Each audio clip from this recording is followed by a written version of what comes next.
I'm Yonit Levy of Channel 12 in Tel Aviv. And I'm Jonathan Friedland of The Guardian in London.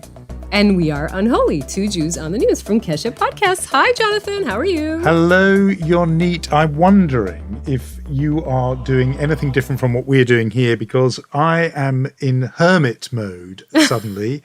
All over again. It feels very retro because people here are being advised really not to, basically not to walk through their front door, not to leave, not to go to pubs or parties or anywhere else if they value being with family, etc., on December the 25th. Notice I'm holding back from saying what that day really is, but no, it's a strange sort of semi-lockdown we're in here. It's strange that I asked you. This, dear listeners, is what happens when I ask Jonathan to open up with a festive mode. Yeah. A festive mode. So it's true, but it is one of these strange situations where everyone here is suddenly hunkering down because the advice from the doctors is if you value being together on what my late mother would have called kratzmach, then not that the medical advisors are using that term, I must hasten to add, but they're saying if you want to be with family on the 25th, don't risk it, don't do anything else. So whole lots of things are being cancelled, even just seconds before you and I started talking to each other. I got an email saying something else that was happening at the weekend has been cancelled, all because, and I know I made this point last week, but all because people who aren't Jewish think the only day you can get together with your family is on December the 25th. The other 364 days of the year, apparently nobody ever gets together. So in order to all be together on that day, everyone must become like a monk and retreat to the monastery. So that's what it's a bit like here. But of course, we soldier on. We will. How shall we say this in British? Keep podcasting and carry on. We are going to continue our podcast throughout Christmas and New Year's. You're actually saying it. I did. I thought, I didn't know we weren't supposed to say it. Yes, because we are, if you didn't get that from the title, we are Jewish. I'm reminded of the opening scene of Mermaids. I'm dragging you into the movie world again. Remember that?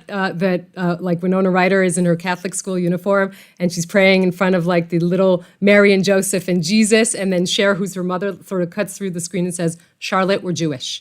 So best opening line of a movie ever. So we're Jewish. And we decided to continue doing this podcast throughout the holiday season that is not our own.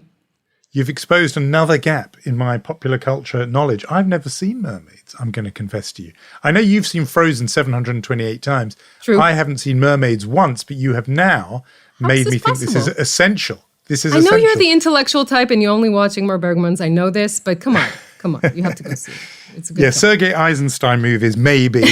No, I'm not like that about films at all, as you know, but I haven't seen Mermaids. Yeah, we are going to be continuing. So even if you are marking Christmas and New Year, we will still be with you in your ear with podcasts aplenty, because Unholy doesn't recognize these intrusions into the calendar. So we will be continuing on.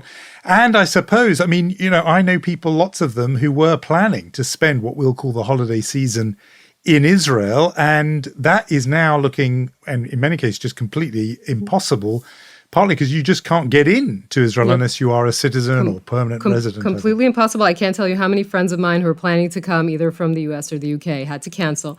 Israel essentially restricting so many countries, restricting tourists generally, and then not allowing Israelis to travel to certain countries. And these restrictions are getting tighter and tighter. Also, we're adding green passes for the first time. You have to have a green pass to enter a shopping mall. It doesn't look great. Here, it seems a little bit bleak and a little bit of this feeling of deja vu. We've done this.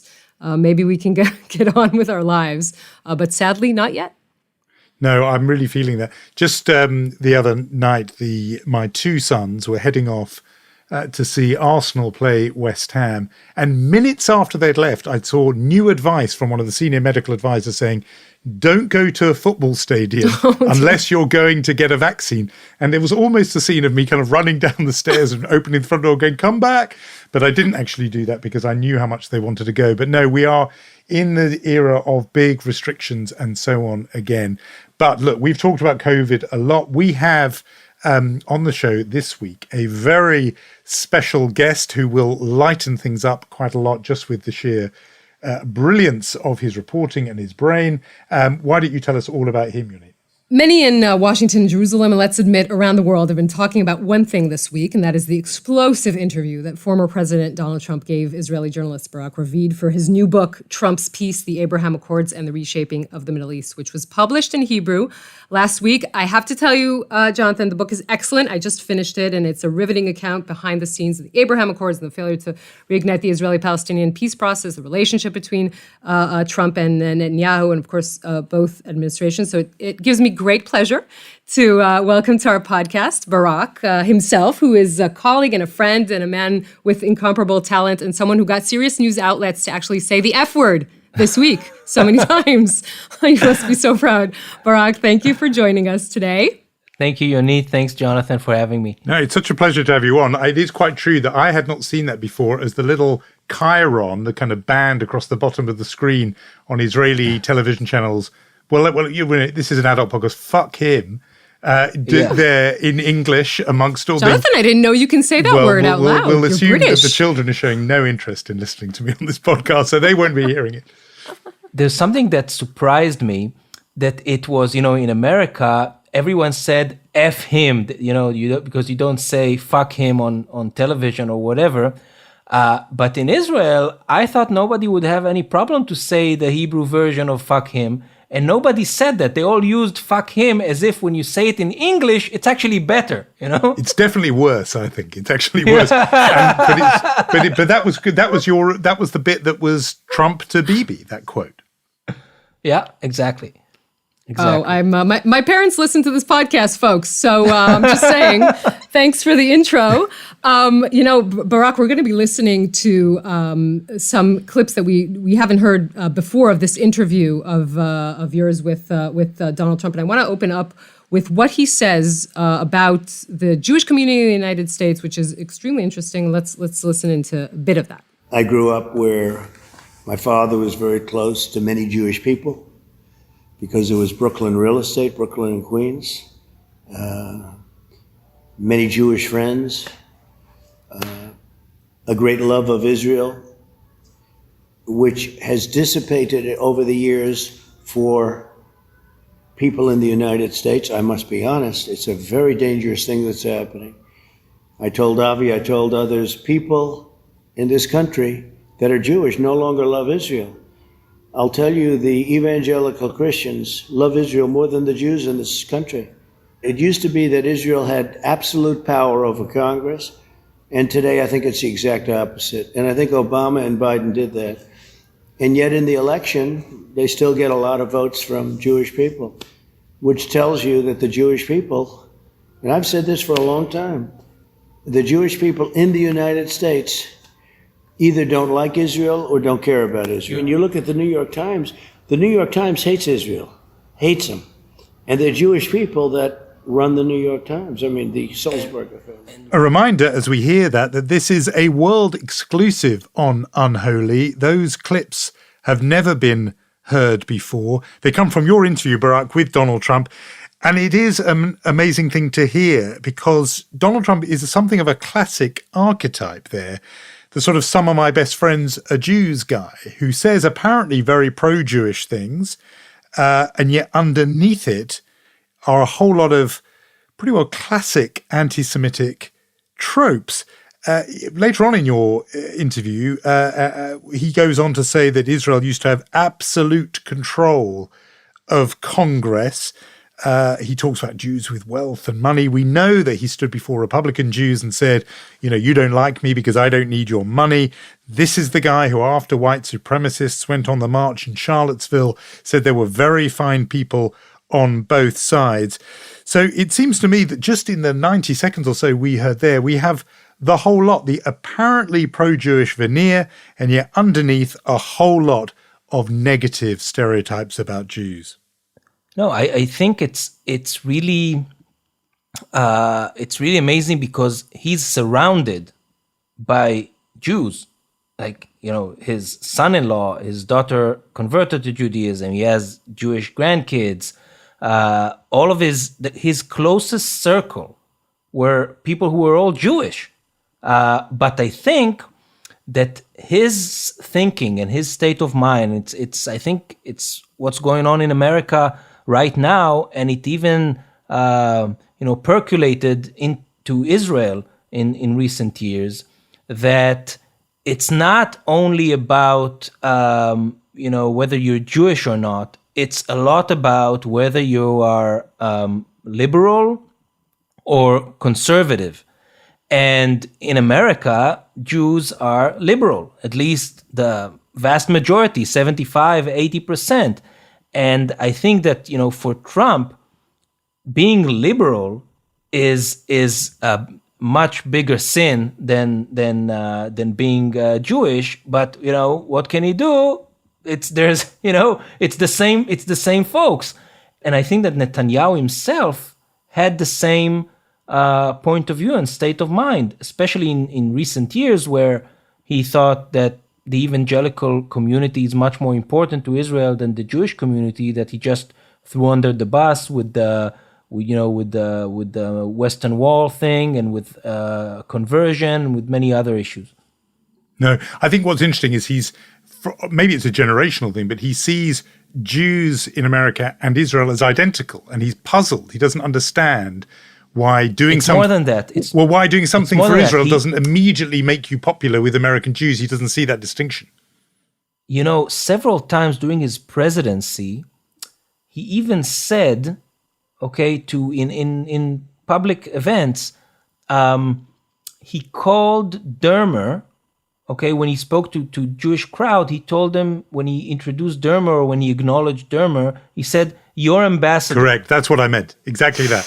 And after the Tree of Life shooting, where he in that synagogue there, he immediately invited the Israeli officials to be there when he came to show solidarity with the families and the bereaved. To him, in his mind, these are two of the same things. Exactly, you say, your ambassador. It's so revealing.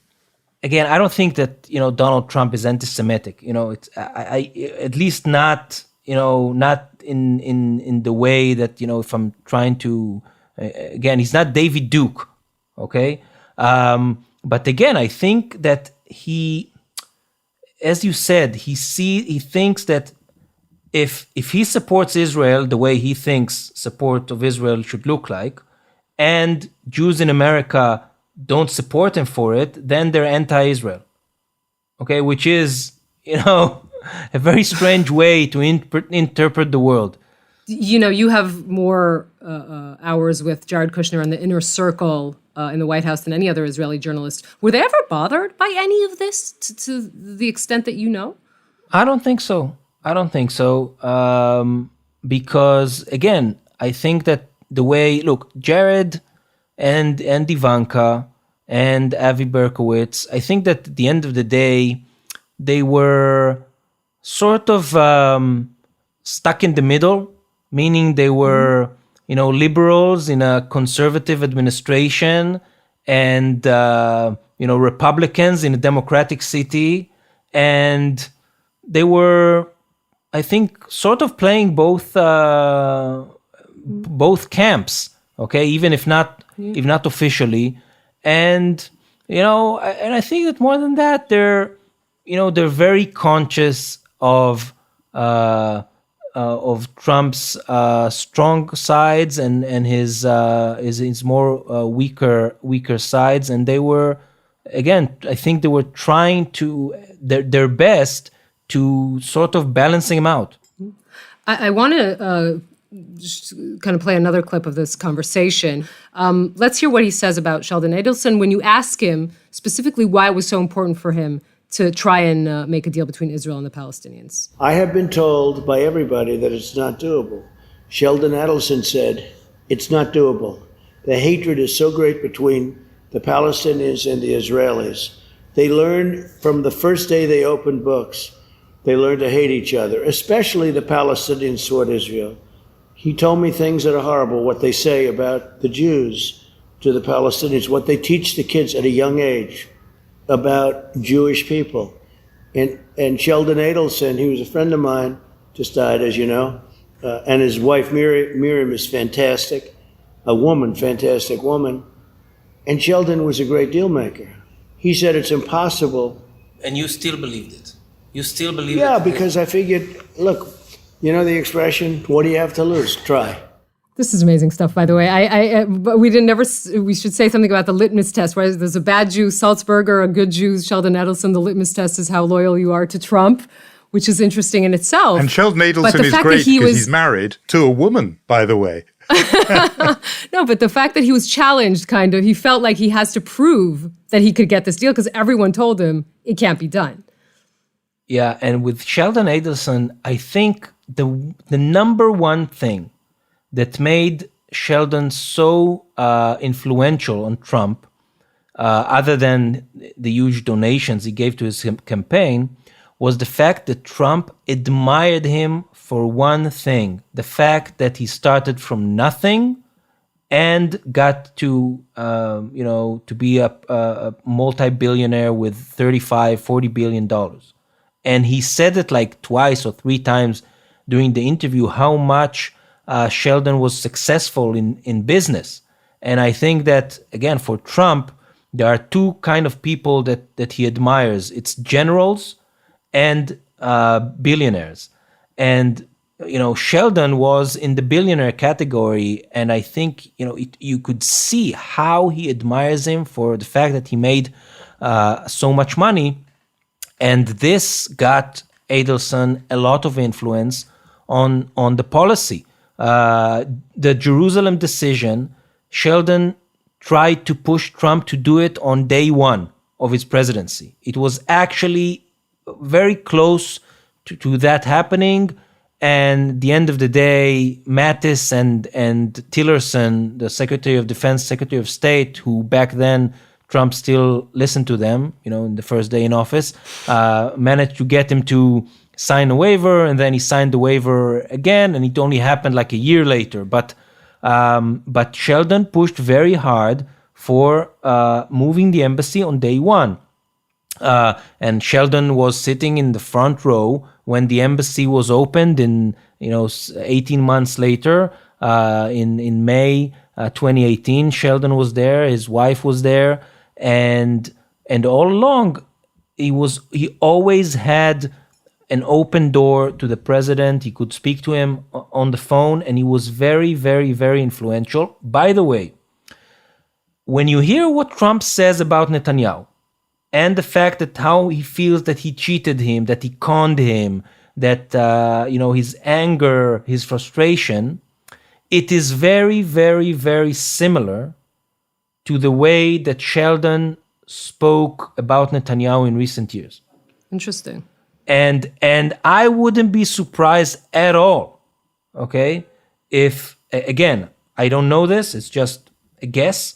I wouldn't be surprised at all if a lot of the things that Trump said about Netanyahu, he heard from Sheldon Adelson before, because it's very similar message. You've talked just then even about two of the big things, partly because of the influence of Sheldon Adelson, that Trump did give to Israel and to Netanyahu in the form of the withdrawal from the Iran nuclear deal and the moving of the embassy to Jerusalem. But your reporting also is really fascinating on what Trump refuses to give and doesn't want to give. And that is American blessing for Israeli annexation of chunks of the West Bank.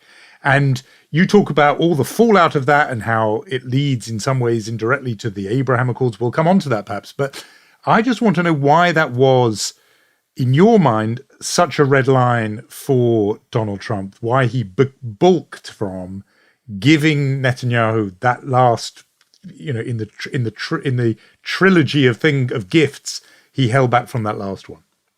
I think there are three main reasons. First, you would be amazed to hear, but I think that everything that had to do with territory, Trump really understood it and knew the details quite well. Okay? I don't know if it's because of his, real estate background or whatever. He really got it. For example, he spoke to me about, settlements and annexation, and said, like, I told Bibi, why are you doing this? You're taking away their dignity with you building on the land that they want. You're taking away their dignity. They're never going to cooperate in any peace talks with the way that you're handling this. And so this is, I think, first reason. He understood what it means, what settlements means, what annexation means. He understood what it means on the ground. Second, I think that his team, especially Kushner and also Avi Berkowitz, were very, very, very much against annexation. And, he listened to them on those things. And third, which I think is the most important, is that Trump really wanted to get the deal, okay? First, he wanted to get it because he wanted to be, as always, to be the one who managed to do what everybody else couldn't, okay? With his, part of his personality. But more than that, I think he figured, it took some time, but he figured that when he brought this peace plan and released it on January 28th, 2020, he wanted to do it. He didn't think that the Palestinians will come to the table, but he wanted to lay the ground for a possible second term, so that when he comes at a second term, he doesn't need to start working on it from scratch, that there's already a plan, and the Palestinians know that they're stuck with him for 4 years with this plan, so maybe they'll come back to the table. Mm-hmm. And if Netanyahu starts annexing the West Bank, he basically ruins any possibility for him to do anything in the second term. And he realized that Netanyahu doesn't care about his plan. He doesn't give a shit. He only cares about getting this land grab. And it took some time, but he understood, and you could see the moment where the penny dropped. January 28th, the ceremony is happening. Trump starts listening to Netanyahu's speech. At the beginning, he looks quite happy, but then when Netanyahu starts talking about annexation, you see Trump looking at Kushner, who sits in the front row, and like doing this face of like, what the hell is he talking about? What's it? And when the ceremony ended and Netanyahu went back to the Blair House across the street from the White House, Trump went to the Oval Office with his aides, and first thing he told him is, what the hell was that speech? Because he just couldn't understand where this thing came from, because he never signed off on anything like that. And, and Friedman had to walk across the street to the Blair House. Netanyahu was celebrating with his staffers, and then Friedman just told him, no, the whole thing is off. And I remember one of Netanyahu's aides told me that he went with several other advisors to the to a steakhouse near the Blair House, and the steaks just arrived at the table. They literally put the steak in front of him when he got the call from Netanyahu telling them, come back now to the Blair House when this whole crisis started. So they took the steaks to go, and they never really ate them. I want you to help me with one of my prejudices, Barak, because I go into this with a very low opinion of Trump himself and, frankly, the Trump administration. And your point that they didn't foresee that there would be fallout from moving the U.S. embassy to Jerusalem only confirms my kind of prejudice that they just went into this with great ignorance. So my question a bit about the Abraham Accords is, to what extent do you believe that would have happened anyway? If Joe Biden had been in that office at that time, he'd have got it. Or do you think, despite my prejudices, I should let them go, and actually Trump and Jared Kushner and the rest deserve some credit for brokering the Abraham Accords? So first, on a factual level, President Obama was in office 8 years. He tried doing, and Secretary Kerry in the last 4 years of the Obama administration, they tried to do it again and again and again. They couldn't. Okay? So that's one. Second, in the book, and I write it in the book quite at the beginning, I think that if Trump was not the president of the United States, the Abraham Accords wouldn't have happened. Okay, why?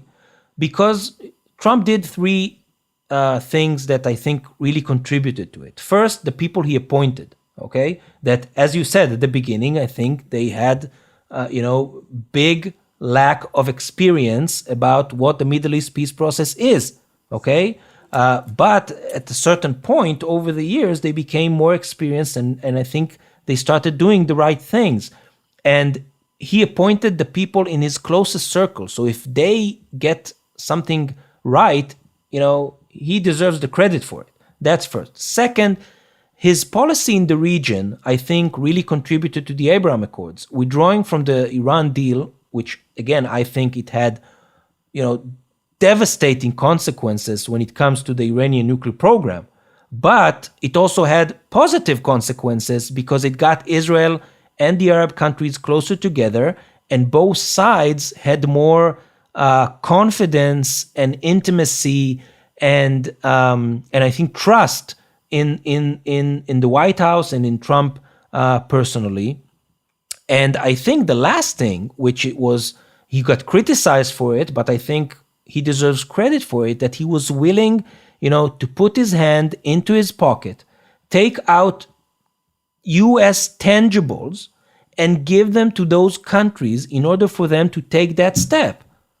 And I think without that, I'm not sure those agreements would have happened.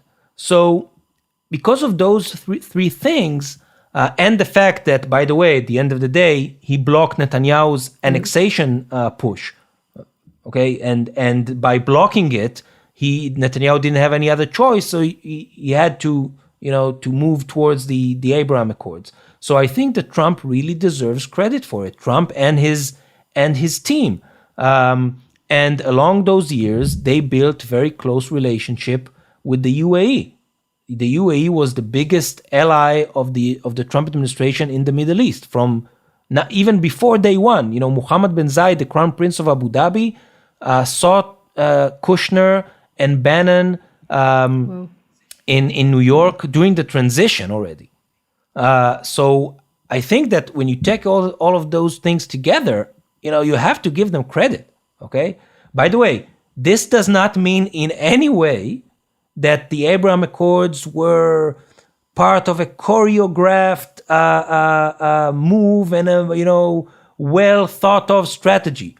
It was a solution that came quite, I don't want to say by accident, but it was them improvising during a big crisis between Israel and the US over annexation, and the Crown Prince of Abu Dhabi, Mohammed bin Zayed, and the Emirati ambassador to the US, Yusuf El Otaiba, basically gave them, both Trump and Netanyahu, a ladder to climb down from the tree and to avoid this clash and to turn it into something very constructive. Let go and of your very prejudices, Mr. Friedland. That's what he's trying to say. Give them credit. The reality is complicated, Jonathan. It's not all black and white. Every day, in every way, you are making me a better person. And Barak, you have done your bit. It's a fascinating account. You can read it in your reporting through Axios, but also if you're a Hebrew speaker. And waiting breathlessly for the book to be translated into English. Jonathan can read it in Hebrew, but it will take him time, so he's really waiting for you to translate it if you can. I'm working on it. I hope that in the next 6 months, I'll be able to come here again, this time with that would be great. We're Thank keeping you. our fingers crossed. And it was such a pleasure. Thank you so much for talking to us. Thank you for having me. It was fun. It is such a completely fascinating story that Barak Ravid tells. And, one of the things that just amazes me about it is Trump and Bibi did for so long seem like two peas in a pod. And, I, among others, wrote that, that it was the right way to see Trump was as the American Bibi rather than seeing Bibi as the Israeli Trump, partly because Netanyahu got there first. But they did seem like, fellow traveler soulmates, really, in this new populist, nationalist kind of politics. And yet there they were falling out bitterly. Yeah, I think as Barak describes it in his book, it starts with the fact that Trump wants Netanyahu to agree to a deal. He wants to bring the deal. And then he sees that Netanyahu doesn't play along. And that gets him, he gets upset. And of course, the final brick falling is when Netanyahu does congratulate Joe Biden. By the way, not the first person to congratulate him, like Trump says, but a lot after that. And he says, by the way, Barak had two conversations with Trump. One was in April, one was in July when Netanyahu was no longer prime minister. And there he says something interesting that wasn't quoted a lot. He says, I still like Bibi, but I like loyalty. which is a very interesting sort of window into Trump's soul, I think we need to ask ourselves, this is not just folklore, this is not just gossip, because these are two politicians who want to return to the stage. What will their relationship look like if they do? And how much damage does this have for Bibi himself in Israel? And I think that could be quite extensive because of the fact that he presented himself, as this great friend of the American president. This isn't great news for him. But we should move on. I think we definitely should. I was going to say journalists get a lot of flack for talking a lot about Trump and a lot about Bibi. But for the reason you've just said, it's justified because both of them want to come back and could come back. So I think it's completely legit. But yes, we should move on and hand out some awards.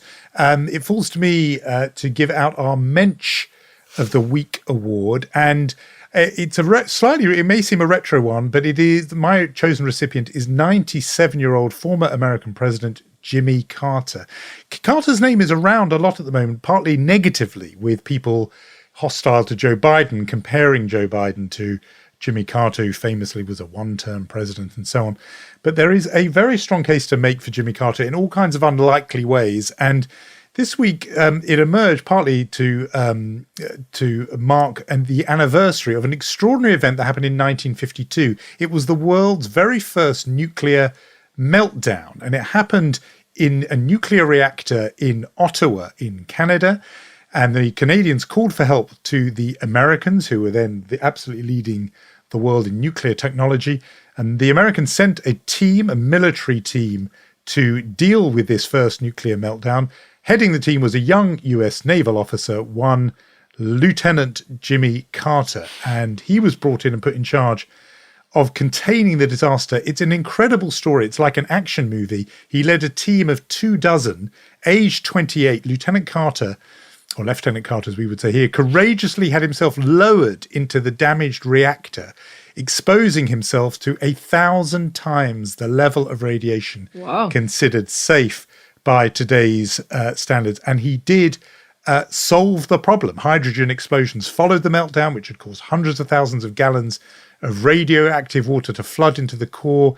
It caused huge panic. It would have been a massive disaster.